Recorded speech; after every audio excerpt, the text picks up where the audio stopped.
You are some dweeb working on a college essay while her brother celebrates the Friday the 13th.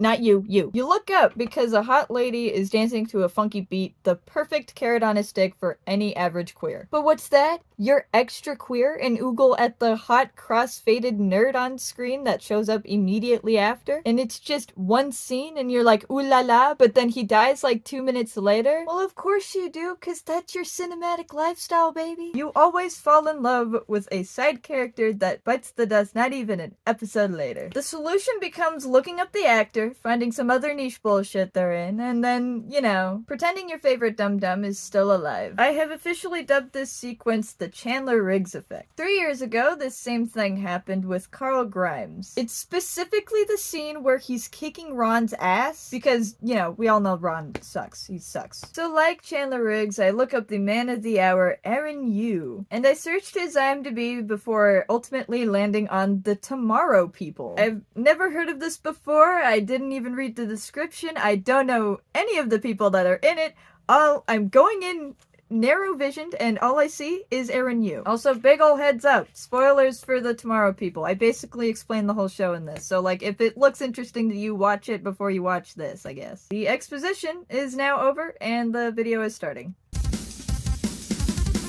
The description on Tubi is a group of genetically advanced teens with paranormal abilities flee the agents of a paramilitary group on a mission to eradicate them, which is kind of interesting, I guess. Hey, guess who I found? Hey, guess what? So I watched the first episode. Honestly, it's fucking great. It's this dude, Stephen Jameson, and he's, you know, this sort of like social outcast or whatever, and his father abandoned him. He wakes up in the middle of the night, getting freaky with random strangers.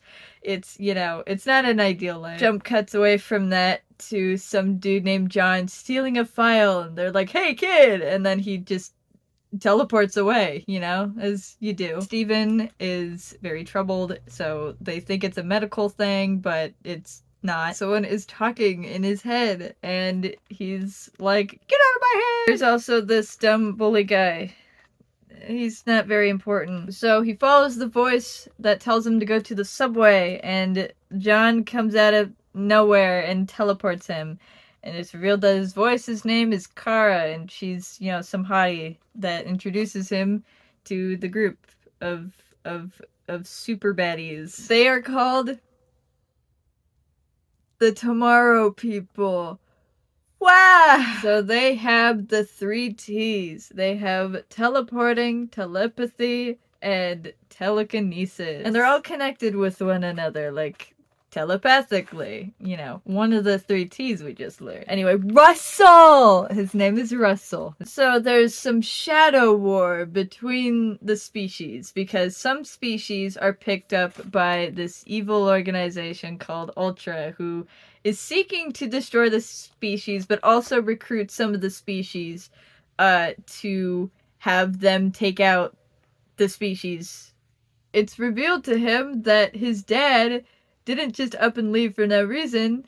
He's a tomorrow person. This is such a dumb name. He left for the safety of his family. But he's like, I don't believe you, because he has to be a bitch in the beginning so he can have an arc later, you know? This is his girlfriend. I don't know. I think it's a friend. I'm not sure who she is to him yet, but this girl, Astrid, has been backing him up the whole time that he's had these problems. But he tries to show her and, you know, fails. Obviously, why would he succeed in showing her that he has powers? And so Astrid's like, this is fucking weird, bye. So then after that, his bully, I guess the bully's name is Dylan if you care about that. He beats up his bully, gets reprimanded for it. Not much comes out of this. So then John's like, why did you get this guy to Kara? And Kara's like, because I had to. We have to find out, you know, what his father did, and he's the closest thing we have to his father, and he's gonna save us all. Because we need someone like that. or else we're fucked or something. John at first is like, let's stop chasing this guy. And then Russell, the fucking chatty comes in and he's like, we should actually get this guy. She's right. Cause what we'd be dead without him, maybe. We don't know. And so he's like, okay, fine, whatever. Fuck you guys. But then as Steven's walking himself home, he gets fucking yoinked by the Ultra people, and he's like, save me, Kara! And Kara's like, on it. She and Russell go in, and they go and wallop some guys, and they get him back. The main villain guy, his name's Dr. Price, he, tortures him and stuff, and he's like, your father was not a hero, and he's dead as well. So you should just kill yourself now or join me or whatever you want to do. Just don't join them. They're lying to you. But then they bust in and go to save him, and they do. As they're being saved, the Dr. Price guy goes and shoots John, but he doesn't because somehow Steven forgot his name. Steven he saves him from the bullet, and he's like, how the fuck did you do that? We can't do that. That's not one of the 3 T's. And then even Russell says that later. After John's like, I was wrong about you. You're pretty fucking cool. Okay, go home now. Bye. He goes to his mom, and then her mom's like, oh, by the way, we have a visitor. And can you guess who the visitor is? That's right, Mr. Price. It's not that surprising. But what is surprising is that Price is his fucking uncle. Apparently he was his dad's brother, and he loved him so very much, and he wanted to find out how to help people that are like him. And it's like, oh, that's so silly, but fuck you. Have you ever thought about that? He's like, join me. Think about it, or else I'll leave you for dead. I don't know. Steven talks to Kara, and is like, I have to do it. And Kara's like, but you just watched Steven for the first episode be in this fucking tug of war and trying to figure out what he should do for this thing that he just figured out that he had. He's losing his absolute marbles and he doesn't even know what he's supposed to be doing. So anyway, at the end of the episode he joins Ultra, but I'm guessing that he's going to do good with it because that's kind of what it sounded like. I don't know. He's really cool. I like him. He blew a kiss at the guy and that was really hot and funny. And I like when my men are hot and funny. Oh, it's good so far. I'm interested, man. I'm so interested. I'm not write any thoughts for how I liked it. This is off the dome. I have a better shot at fucking a penguin than that girl. I have to be at school in like a half hour, so I'm gonna make this quick. So in the beginning of the episode, he promises Astrid, I'm gonna hang out with you, and it's cool and stuff. I have learned that they are just friends, so character development. I also like in this episode how they re-explain the fact that they follow the 3 T's. I saw the last episode and the intro. We're good. I understand. The Ultra has the ability to track them down, sort of. There's some dead spots in the city, I guess. So, that's where Kara and John frolic, per se. But since he joined Ultra in the beginning of the episode, the fellas don't like him anymore. They're like, get the fuck out. We don't want you here. They're gonna find us if you're here. So then there's this emo kid that's been, causing trouble and, robbing banks and shit. His name is Kurt. Very funny name to me. Kara has been trying to track him down, and John's like, let's not concern ourselves with this kid. And Russell, again, is like, yeah, man, whatever. We're gonna go find him.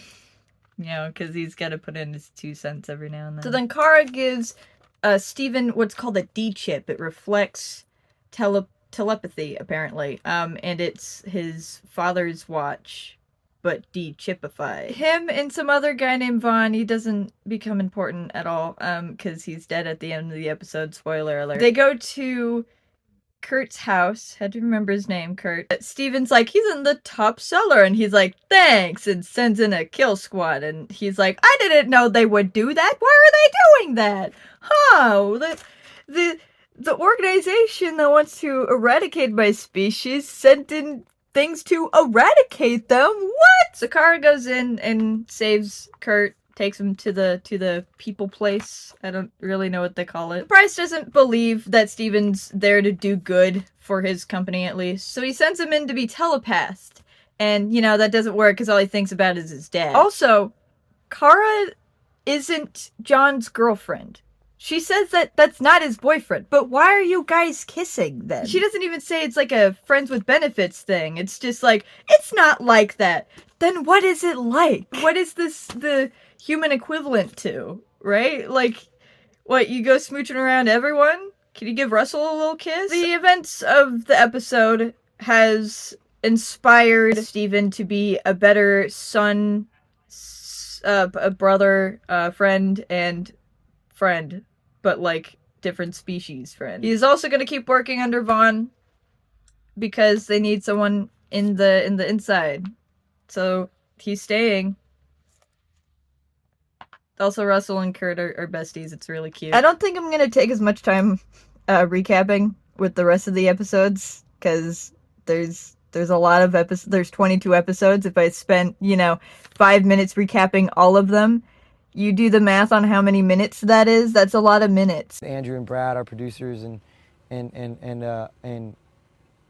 it's been 3 episodes, and there's been a bit of development. So in episode 3, we learn that Kara has a traumatic upbringing, as you do when you're one of the harder to get to main characters. Astrid takes Steven to a party, and he can now read minds. He's got 2 of the 2 T's now, or 3.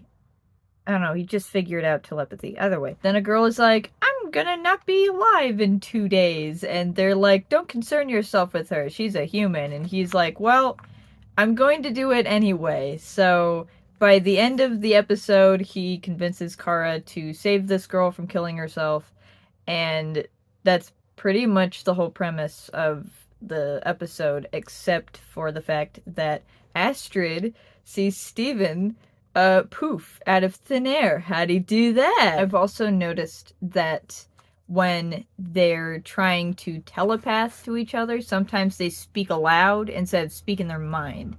And it's really confusing because Kara's at this spot that she can get to him telepathically without being picked up by Ultra. It's one of the dead spots. And she just talks physically, but then still telepathizes with him. I don't know. It's a weird thing that I noticed. I would also like to note that Russell dubbed Steven the Dongler in this episode, and I thought that was very amusing. So in episode 4, we also learn about John's traumatic experience that brought him there, except it actually involves Jedediah. That's Mr. Price, but the real name. As Steven lies to his mom and says, oh, I work for my uncle because I'm an intern of his. And she's like, great, he's coming over for dinner. And he's like, fuck, okay, fine. So he goes to invite him over for dinner. Except, there's a Killian guy that's being an asshole that used to,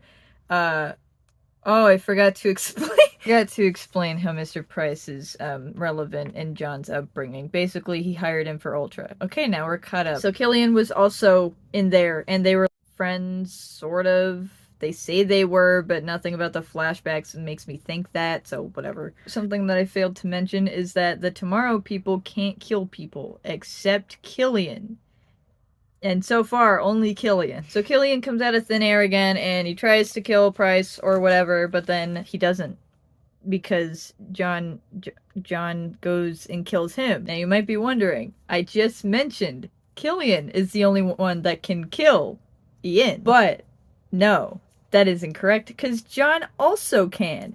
They were part of this thing called the Annex Project, which I guess is some sort of project that Mr. Price did, where it's like, I want these guys to be the true life form. I don't know how to place Mr. Price's relationship with the Tomorrow People, because he's fascinated by them, but he also hates them because they're superior, but he wants them to be the proper life form. It's very confusing. Also, I learned that Russell is also a drunk, which again ties into Chewie. I think this is just Chewie again, but he looks a little different and is also more violent. So John lies about killing Killian. Oh my god. And Kara's like, alright, well, good that he got off scot free. She also saw Steven staring at John and was like, do you have a guy crush on my boyfriend or something? And he's like, he's just the leader is all. He didn't say no. Steven X John wins. Also, his mom is very interesting because she's like, you don't know everything about me, and walks away, and like that's all we've seen of her so far. And I'm like, are you a Tomorrow People? The episode 5 start, and Kurt went to go see his human family, and he's like, but Steven can do it, and it's because Steven has a double standard circumstance, and that's only because his father was the leader for a little bit, and then he died, which is actually confirmed in this episode that he's dead. So, or maybe they're trying to hide the fact that he's still alive. I didn't write it. They let off Kurt with a warning or something, and I'm like, but I love my little besties, My besties, Kurt and Russell. They're super cool. So this is one of those night out episodes. It's super fun. Basically, Kara and John duke it out, and John eats shit, so then they're able to go outside. They're able to go touch grass, basically. They go to the club because they're gonna go party it up, and then some guy, I don't remember if this was Kurt or what, told Russell, hey, she's checking you out, and a lady in red is checking him out. And this fucking dweeb says, and I quote, well, you know what red means? It means ready. He tries and fails with the woman. It's I guess it's a common theme for his characters to just not get bitches, but we were this close, man. Also, his uncle brought Steven to the scheme where they hijacked the bar and they shot a bunch of people, and it was an ambush, and oh no, people are dying and stuff. Also, this person named Irene made a serum. Thought I should mention that. So after a little falling out with Kara and John, I don't think they are gonna last, gang. I'm gonna be honest with you. She's like, who's the traitor? And then as she's going to inspect Steven, who earlier that day saw a guy that could read his mind as well, but is a higher up, so it's a little different, and he thinks that he knows about the underground fellas. She hears Kurt just go, oh god, what have I done? They go, what the fuck, dude? And that's like the end of my besties. Are you serious? They didn't even last that long. They gave Kurt the serum, and I think Kurt's dead now? I don't know. I think they're fine, but they just don't have any powers anymore. I think that's what it is. And finally, thank God, Steven told Astrid, and there's no more like, we're good. Like, we're fine. We don't have to do any of that misunderstanding or hiding secret shit. Oh my god, I hate that plot point, but I think that's gonna still be a thing. This is the show to do that sort of thing. God, babies have more space in the uterus. I'm sure the lighting is different every single time I turn on this camera. Hey, so guess what? Episode 6, I think is what this is a Russell episode. Yay! So as a little kid, he loved being a piano player, and his dad was just like, ooh, so you can become a professional piano player. And, it's the toxic parent trope where it's like the parent wants what's best for the kid, but it's pushing the kid to hell and back, and it's that sort of backstory. So after that first flashback, he's playing pool and he's gambling because he loves his gambling. Let's go gambling! I read the description and just saw his name, and I was like, oh my god, Russell episode! I didn't read the rest of the description that said, Russell's dad passes away. And a good quote of his from this episode is, nobody hustles Russell. He was being teleported by John across country to go to his dad's funeral. Basically, when he was young, he gambled a bunch of money away, and the people that he, kind of fucked over with his powers or something found his house and went to his dad, who, the day that they come to his house, Russell finally sticks up for himself and is like, I only enjoy piano playing, but you ruined that for me. I don't want it as a career. I don't want to be pushed off the edge. I want to just, live my life the way I want to. And his dad's like, I just wanted what's best for you. I thought you wanted that.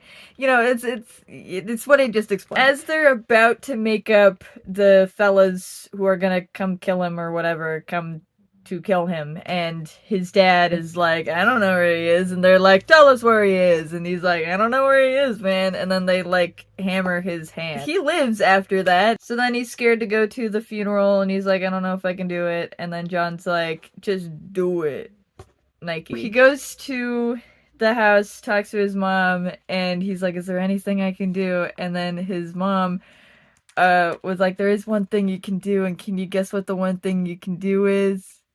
Play the piano. Oh my god, I cried. I cried. I didn't think I would actually cry to this show. I was doing so good. I was watching all of the trauma upbringings. I was doing okay, and then this hits, and I'm like... Also, Kara and Stephen bang at the end. Just letting you know. This gets really annoying later. This bang that happens, it gets really annoying. So in this episode 7, they track a rapist that looks like Megan a little bit. And there's just a lot of weird sexual tension this entire episode. Like, it's Astrid apparently is in love with Steven. Earlier in the episode, he's like talking about something, I don't remember at this point, and he's like, it's like I'm seeing you naked, and she's like, oh, what's wrong with me naked? She says that. It's like, she also slapped his ass.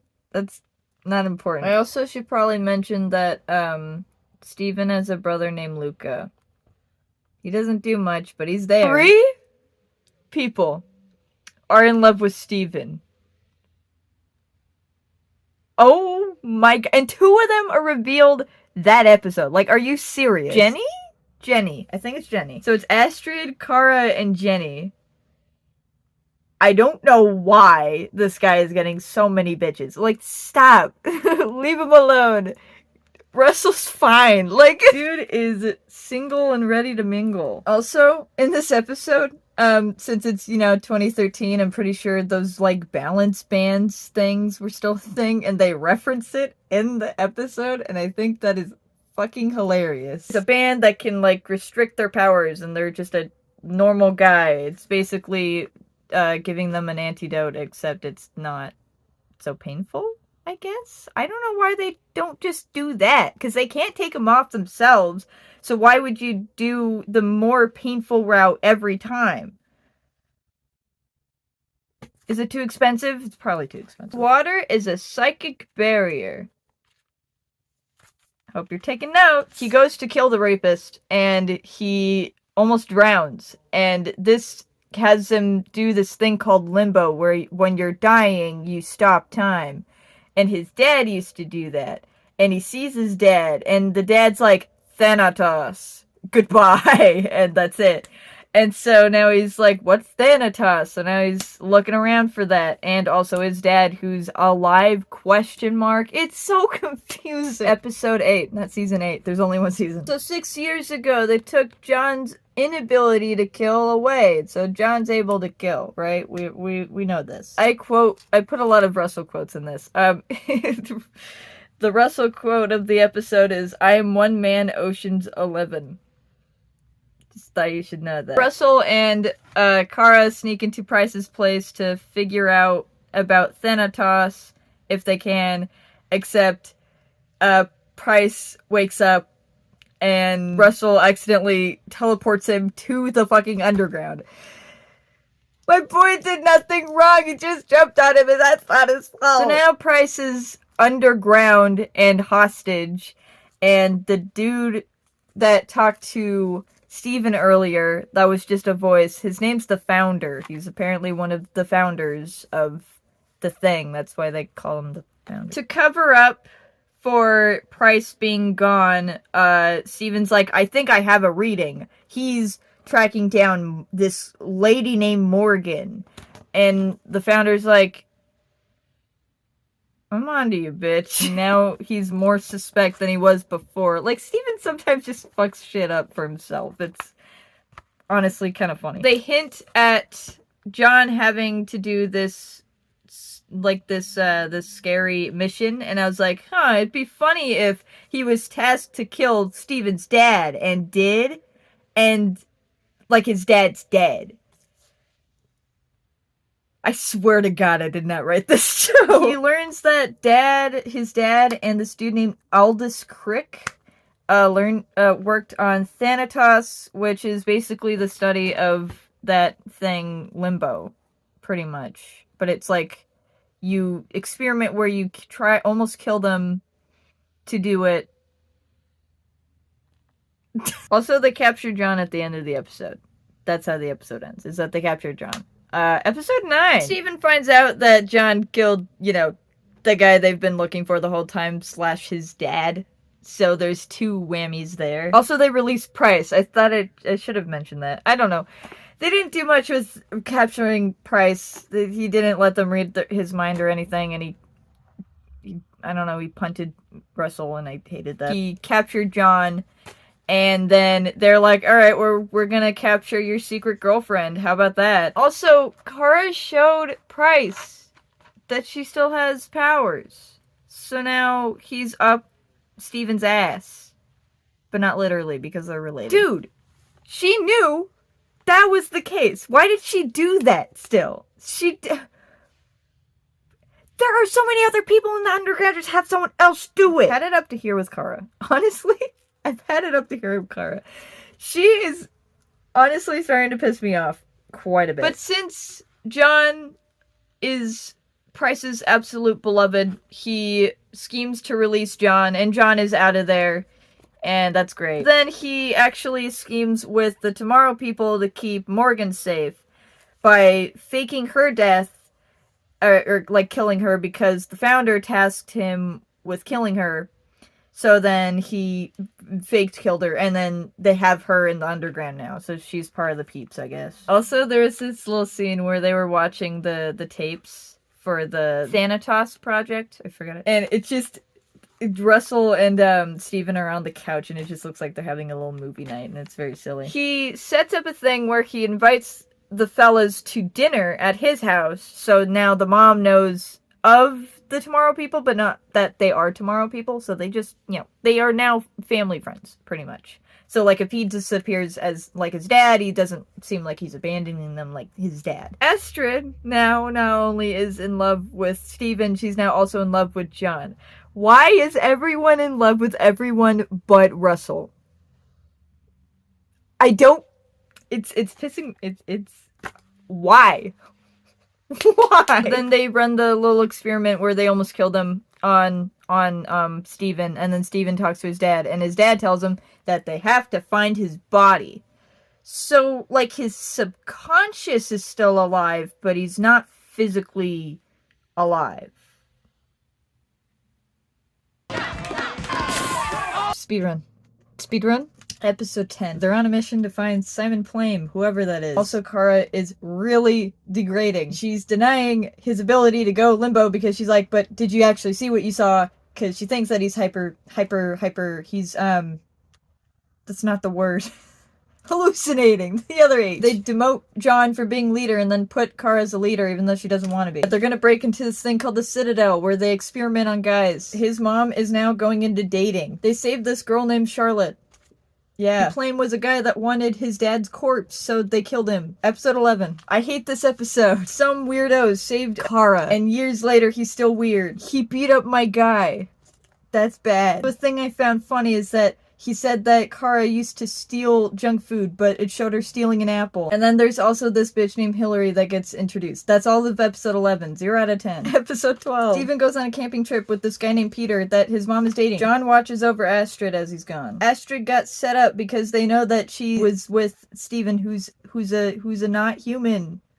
Bad. John saves her, but then he gets shot, so she has to Skype Kara. I know, it was a really serious scene, but it's really funny hearing the Skype call sound as she's trying to surgery on John. Not important, but Russell was wearing a red hoodie and he just looked like Spider-Man the whole episode. Episode 13, I think. Steven quit Ultra. The founder tasks him with getting his daughter, who's a breakout, in exchange to clear Astrid so they don't kill her. Also, the show's creator is Roger Price. You're not funny. I also said if Steven got some with Cassandra, I would kill him, and there was a segue, but he didn't get anything from her, so if she gets something from him in the future, that is when the segue will happen.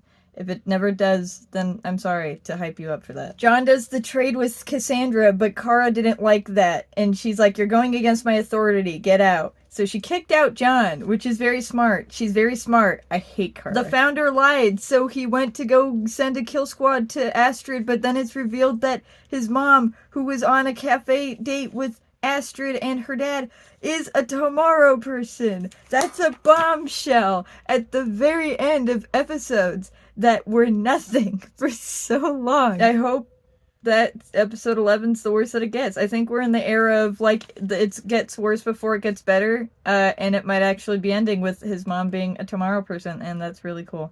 They don't call me the Wood Wizard because I masturbate a lot. I put on a hat to contain the seething rage deep inside of me. So episode 14, the fucking Julian guy is back. Yay! Oh man, I love this guy. This guy is so radiant and awesome when he's on screen. But he dies at the end, so. I would like to mention that Steven and John are really homo-coded. I don't think they're ever gonna become a thing. This is, you know, a show from the 2010s. Why would there be any gay representation in it? But, I'm just saying. Just a little bit. Just a little bit. Julian says that he can lead Price right to the Kara Crew trademark. Also, I never get why the Kara Crew trademark is ever relieved that one of them loses their powers. Because I get, like, in a sense, you are more powerful than them.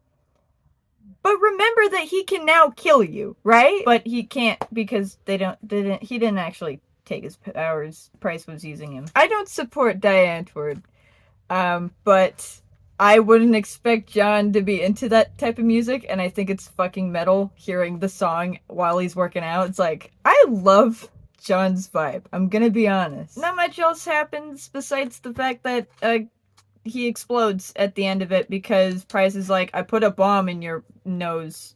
You'll die if you disobey or don't do anything in 18 hours. And he's like, fuck! Well, I'm gonna do it. And then he didn't do it, so he exploded, to my great liking. Steven finds a gizmo from his dad. What is it? We don't know yet. But we do in episode 15. The Russell quote of the day is, were you guys in a horizontal jaunting match? That is the words that he used, and I think that's funny, and I'm using that. Also, this is a Chewie episode.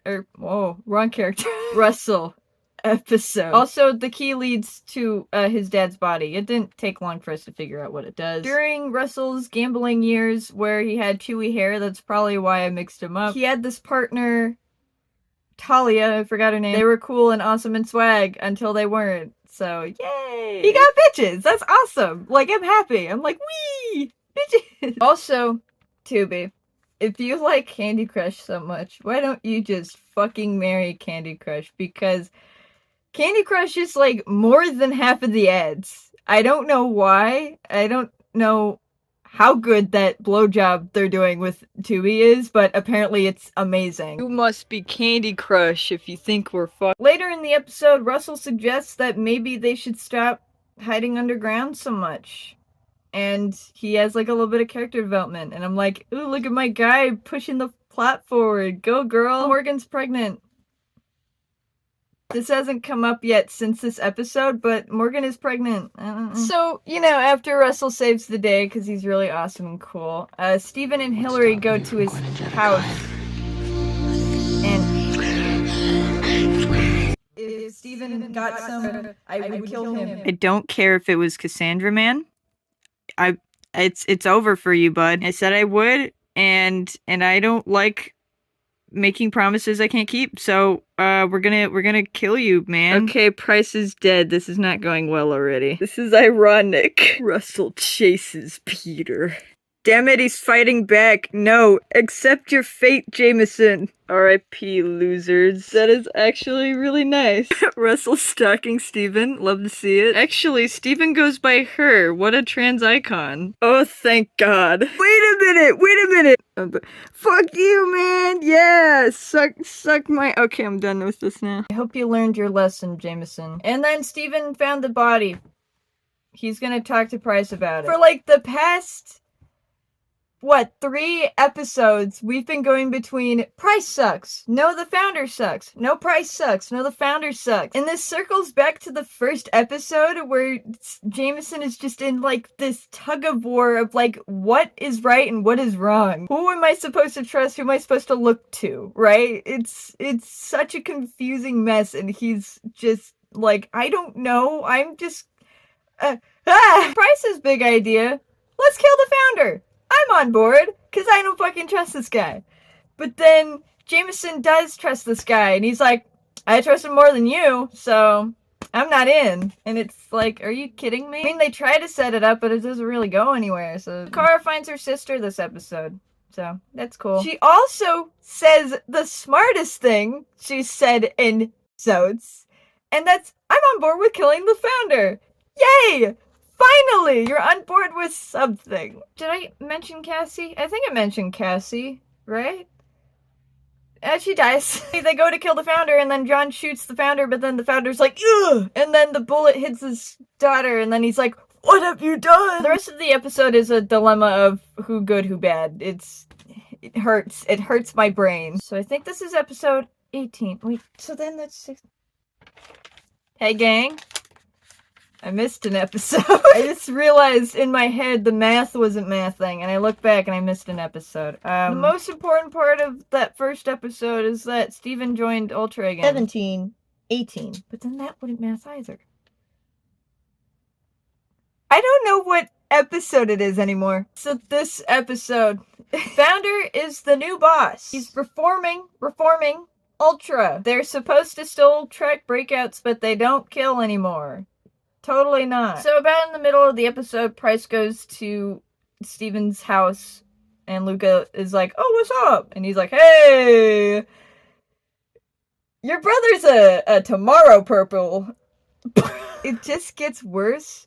Every time I try to say Tomorrow Person or Tomorrow People, it just gets worse. The guy for the episode, by the way, is this guy called Monty the Magician, and he's very silly. I just wanted to mention him. He's very funny. So it turns out the founder still uses kill squads. Wow, am I surprised? No. No, I'm not. Price, through digital chess, talks to John about coming onto his side and why, and he's like, okay, I get it. Whatever. I'm gonna help you. His dad worked on a machine that like masters limbo, and he was supposed to be the fuel for the engine, but that's why he left, was because the founder revealed that he's supposed to be the fuel for that engine, and it's supposed to be a portal to the refuge, which was mentioned earlier in the show as like their big safe haven that they're trying to get to. So since Steven is their new fuel or whatever, the founder's like, you're our only guy for this job, and Steven doesn't even think twice about it. He gets on that machine. Wow, how fun. He's so smart. There's a brain in there. He's just gotta find it. So Price breaks in, I guess, to see the machine or to save Steven. I think that's what he was supposed to be doing. Kara undermines Russell. She's like, it's a job only for our top lieutenant. And Russell's like, top lieutenant? It's like, you're my top lieutenant. The founder wants to do a truce with the underground people because he knows that they're there. And so they send up Russell, their top lieutenant, to be their spokesperson. And they thought that he might have been playing him, but nobody hustles Russell. Also, they can have their topside party now. They have a very successful topside party, and we're going woohoo, yay! So while Price and John are guarding Roger's body, a bunch of people come in to steal the body. And they don't. They bring Roger's body to the underground.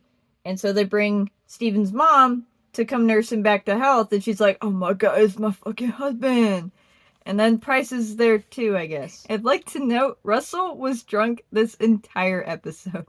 He had no reason to be, but it was very funny. Steven's part in this was that instead of do the more risky part of like almost killing him for him to go into limbo, he was going to go onto the machine instead. So Hillary breaks him in and he goes onto the machine and he saves his dad.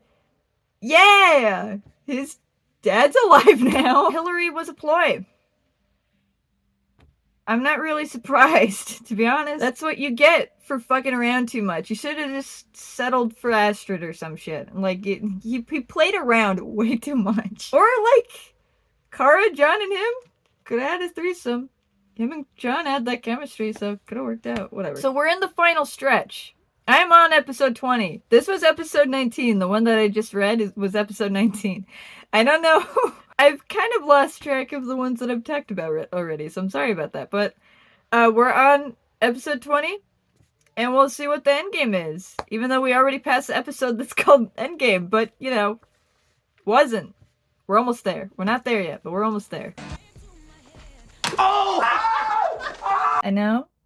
I look very crazy right now. Let's not address it. So they successfully bring Roger back, yippee! And he has a little heart-to-heart with John, because he's like, I forgive you for killing me, because, you know, you didn't want to, whatever. Hillary's one of the Founder's henchmen, and so she tells the Founder that he's still alive, or is alive now, more than he was before. But since Roger's been dead for, you know, however long, he's like, I want to go up and see my family. And him and John fight, but then he wins, so yay. Astrid pretty much knows at this point that Hillary was a ploy, so she's like, you better not fuck this up, girl. Just, I'm watching you. So they learn through some files that they yoink that if Steven or Roger go into the machine can use their ability to stop time to kill the entire human race. Oh, okay. All of a sudden, this episode, they decided, hey, what if all of a sudden we added in the worst character to the show? Like, it's almost done. We might as well just throw her in. Her name is Natalie, and I want to disintegrate her with my mind. She's the actual worst. Her first move in this show is like, fuck it, we're going topside. And so she takes them all topside and they force Russell to go babysitter pretty much. Steven and Roger break in to, you know, stop the machine from happening. And, you know, what else are they gonna do? So then John tranks Roger and is like, no, you'll die. Don't do that. But then he gets got. And then they yoink his powers. So John is just some guy now. Natalie forces Russell to take them to Ultra to get the shot. To, like, undo their powers, I guess. Or something. I don't know what she brought them there for. But the shot didn't even take away their powers. Their powers... It was a shot to add the bomb into their brain. I don't know if she knew that. But the fact that Russell took it like a champ, I was like, was that even the shot to take away your powers? And it wasn't. It was not that shot. I don't even know if he knew that or not. Hillary then, at the end of the episode, goes to Astrid and is like, call me in an hour. And I'm like, then gonna go fuck shit up? Is she turning against the Founder? She's gonna go kick his ass? You know? Back to the team? No, she blows up. I guess her thought process was that if she can't kill, the bomb strapped to her chest sure can kill the Founder. So she walks into his office and is like, kablooey, bitch. And then kablooies. He lives. The start of episode 21 is completely undoing all that she tried to do. I have quarrels with this last episode. 21. Price tries to alert a government official about Ultra and go like, hey, can you, like, stop funding this organization? They're doing bad things. And he's like, alright, yeah, whatever, bud. And he's like, but the human race is gonna die. And then they throw him into a mental hospital. Man, I hate now. So basically what she does is she goes back And she is not having the fact that Roger is back and now trying to teach her. Dude died and is super cool with being brought back. And he's trying all that he can to prepare you guys to not be the way that you would be if you went with the founder. But she is so hung up on the fact that he is all of a sudden back. And now he's trying to help us. It's like, I don't like this guy. What else did you want him to do? Resurrect himself? He was in a block of ice for 6 years. You gotta give him some credit. She's so against the grain that she's trying to side with the founder. And Russel's like, man, I don't like what direction you're trying to take. Like, let's not do that. And then she's like, and like manipulates him into going with her stupid fucking plan that happens over the course of this episode. Let's see what that was. So Marla saves Price. Did I say that the mom's name is Marla? He and Irene go and try to extract something from the guy that died. It's a paranormal friend of theirs that died. Because the founder did the bomb in his head and now he's dead. Also, listen, Russell's outfit in this episode. That's all I'm saying. Astrid and John hang out and they kiss and I'm sorry, they what? Yeah. I saw it coming. It was it's very obvious that it was happening. But we can be single and friends and it'd be really cool, right? Like, we don't need to put all of our characters in a fucking love octagon. Like, we don't need the best thing from this episode was Price and Irene. Everything else sucked. I guess Steven and Kara go in to blow up a camera system. I had no idea why they were doing this, but basically it was to disable the bombs in their head. This doesn't stop Natalie from turning all of the sewer people against Roger, and then they all dogpile him, restrict his powers, and then turn him into the fucking founder. At the beginning of the episode, they were like, okay, we're gonna go do this thing. And I guess they told them, if we do this thing, the bombs will be off in your head. You don't need to turn in my dad. Don't turn in my dad. Like, just give me a second.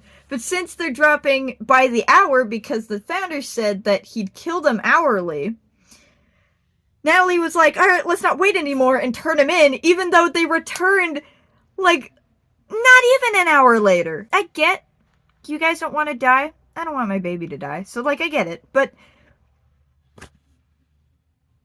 you guys are a bunch of fakes and I hate y'all. Price sedativating Irene, but it's not malicious, really. He takes her powers, and we'll see what he does with those. He now has little powers. He goes in to save Roger. The final episode, the end game, if you will. I put that in already, but I'm going to say it again. Price and Steven break in to save Roger from his turmoil. And I guess there isn't an off button to the machine. Like, that's kind of sucky, right? You guys made a machine that has an on button, but then not an off button? Like, what if it fails and you have to turn it off and then it explodes and kills all the people in the room? Are you guys stupid? Yes. Yes, you are. Or I guess Roger is, because he made the machine. Speaking of Roger, Price has to shoot him to stop the machine. Roger dies. Again. Steven's gonna go get his revenge. He's pissed off. Gonna go get his revenge. While he's doing that, John and Price make up. That's cool. Steven finds out, then, that the founder is trying to revive the Annex project, which, a little brain refresher, is the project that John was a part of, where it makes all the super mutants be able to kill. So when Natalie returns to Kara to tell her about something, I don't remember at this point, she sends in a paranormal kill squad to kill Kara. And Russell's like, what the fuck? The killing was not part of the deal. What the hell? Now it looks like my guy was in on that. And she went in. I forgot. And now I remember. She went in to say that me and Russell made a huge mistake. Me and who? No, you and you. You and you made a mistake. You manipulated this guy that was absolutely loyal to them, to his people. You manipulated the fact that he loves his people, and you made him turn in Steven's father and then turned him against his own fucking group. Like, you're an asshole. You can't do that to my boy. He did nothing. So thankfully, Kara, for once, does a cool thing as well and doesn't blame him. She's like, yeah, that girl did that. And I'm like, thank you. Our main goobers join up, John and Astrid included, and Russell shares Roger's plan that he wanted to take down the founder. And they go in to do that. Final fight, let's go. Russell compliments his own ass. I don't know why he does this. The machine is supposed to first freeze the humans and then disintegrate them. Steven goes in to undo the machine. Kara goes in to face the founder, but she doesn't do that really. After the founder kicks Kara's ass, he goes in to kick Steven's, except Steven absorbs the power from the machine, so now he has the power of his dad on his side. And he says, I am my father's legacy, and the machine makes a portal that he pushes the founder into, and then it eats itself and it disappears. So, founder and machine no more, thank God. He was really annoying. As John departs with his beloved Astrid, he goes down to see Kara, and then Natalie comes in and shoots Kara, and Kara dies. Except, what is this? Steven, I forgot his name again. Steven goes in and he reverses time and he unkills Kara, and he goes to Natalie and he's like, we don't do that here. And then she disappears and goes away again. Then we jump forward to 2 weeks later. Price offers Roger's powers to John to make him a super mutant again. And John at first is like, you're fucking weird, man. Russell's alive. And that's all I care about. But also what happens is that there are a bunch of breakouts that heard about this man who saved humanity. So they all come to the sewers, and he puts them in the old Ultra building instead, and they're gonna make their own big people. Big people rise up. Also, Russell is last seen gaming, and I think that's fucking hilarious. In a very shitty attempt to set up the second season, John accepts Roger's powers, and then Price goes on to start a new organization of super mutants that sounds like just like Ultra, except they can all kill. I might actually be glad that there's not a second season to this. Here are my thoughts on this thing that I watched. My general overview, it's actually a pretty good show. It was really well made. The effects got better as the show went on. The acting was really good. I actually saw like a color scheme happening. Like, things were either blue or orange, and honestly, that very much entertained me. I feel like it is a pretty interesting take on superhumans, and it felt like they fleshed out the idea quite a bit for most of the show anyway. I think its biggest way down, besides my own personal biggest way down of it, is its finale was just so rushed feeling. I feel like they had ideas for the finale, but then they kind of like switched it up, and it kind of just changed.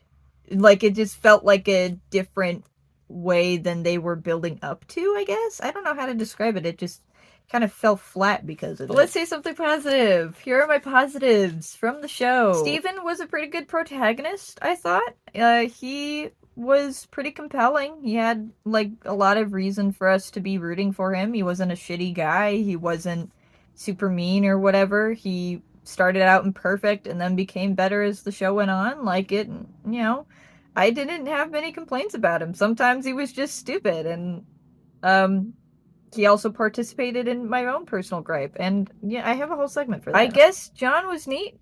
He was cool.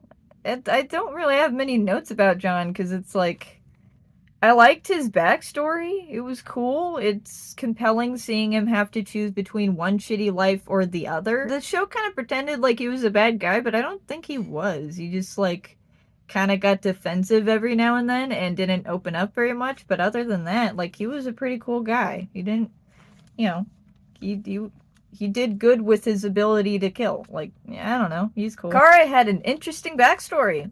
One that I actually kind of related to. Oh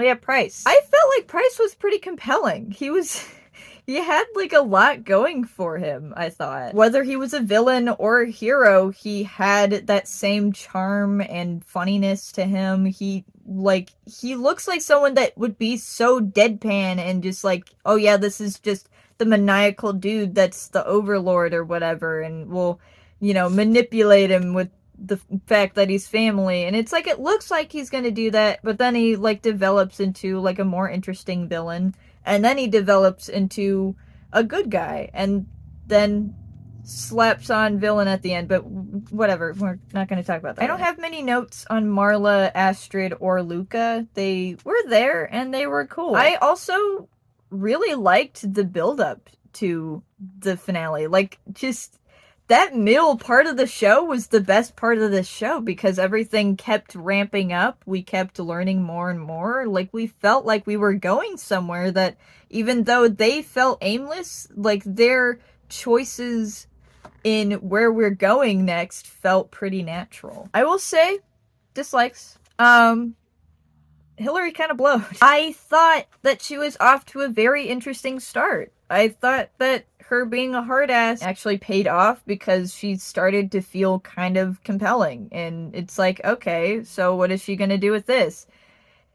But I don't like that they pulled the double agent stunt on her. Oh, it's like a enemies to lovers thing. Oh, I wonder what they're gonna do now that she's part of his little thing and Astrid is also suspecting her. Oh yeah, she's a double agent. I smelled it from a mile away.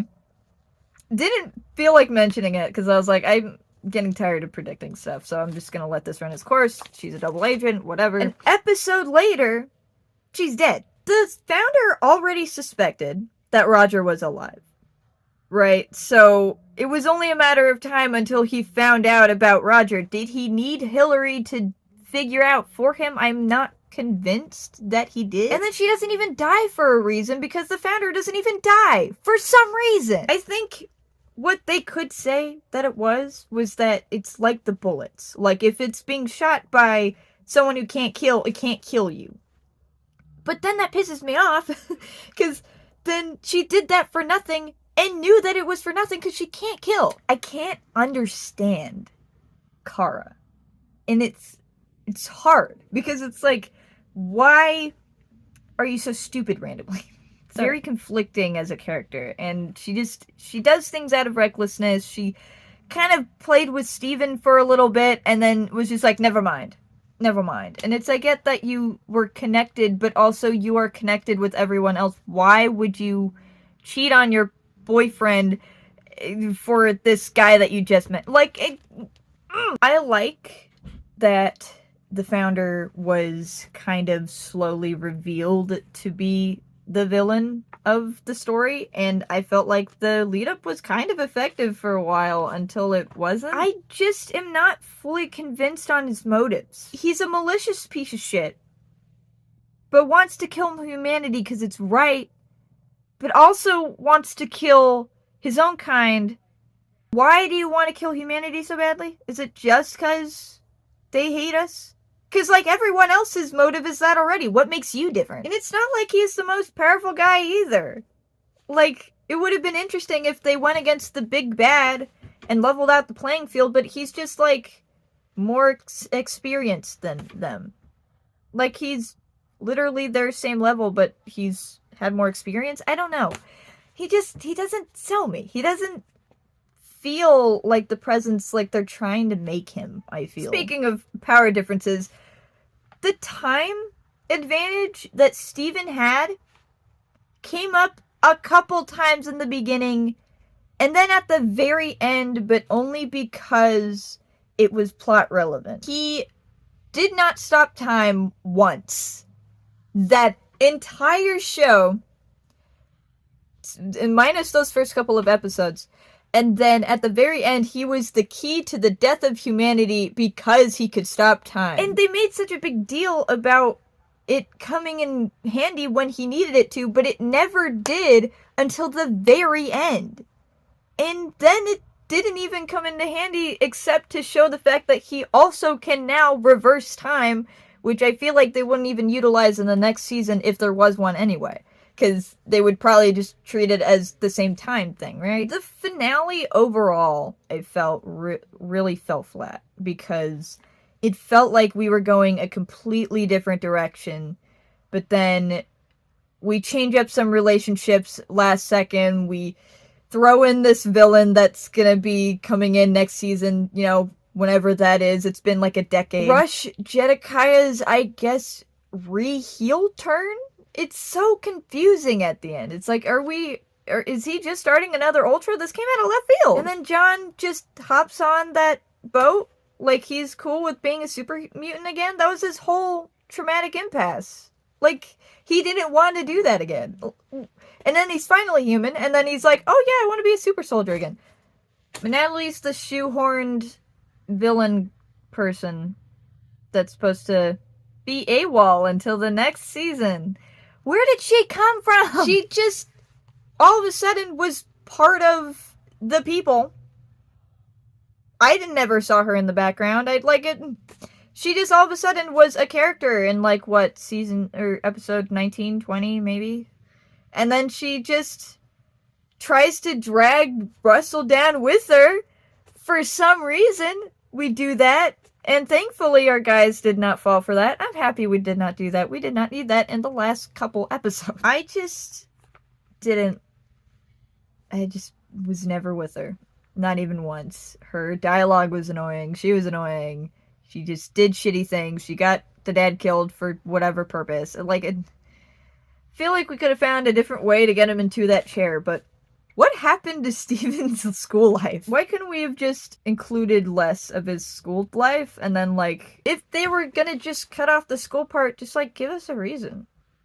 Right? Like, there was no reason to quit the school stuff.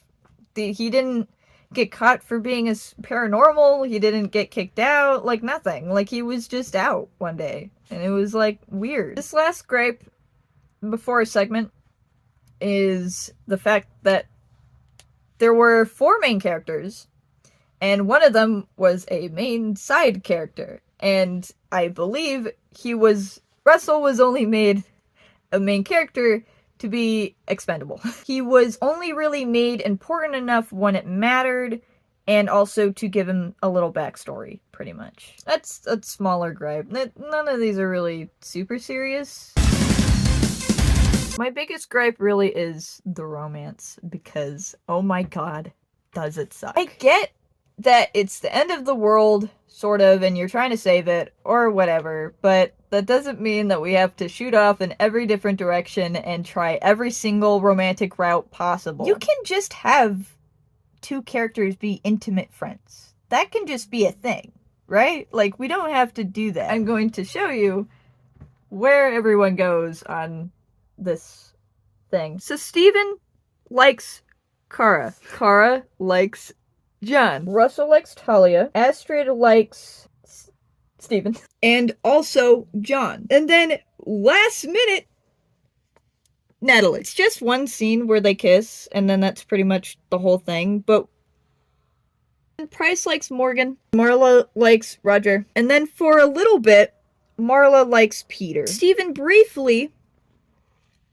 likes some bitch named Jenny. She's not important. But then Steven also likes Hillary. But that's not all. Steven and Kara were 2-way. But then it became 1-way later because Kara and John, big yummy, right? Later on, it's just Astrid liking John. It's very brief. I thought it was gonna go away.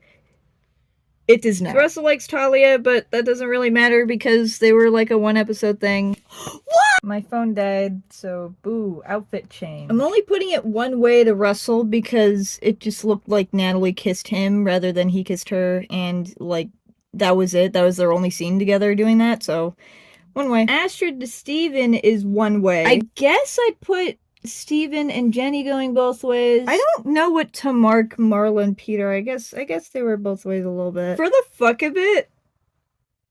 Just for the fuck of it. So my problem with the romance is not that the pairs themselves, well, except for a couple of them. I just feel like it was very unnecessary to make all of these pairs. We could have streamlined a lot of this. Kara very obviously was cheating on John, and then Steven was like, okay, this is cool. But that's what soured Kara for me, because she just kind of used Steven, and then was like, whoopsie daisies, I won't do it again. And then he's like, what the fuck? There's so much.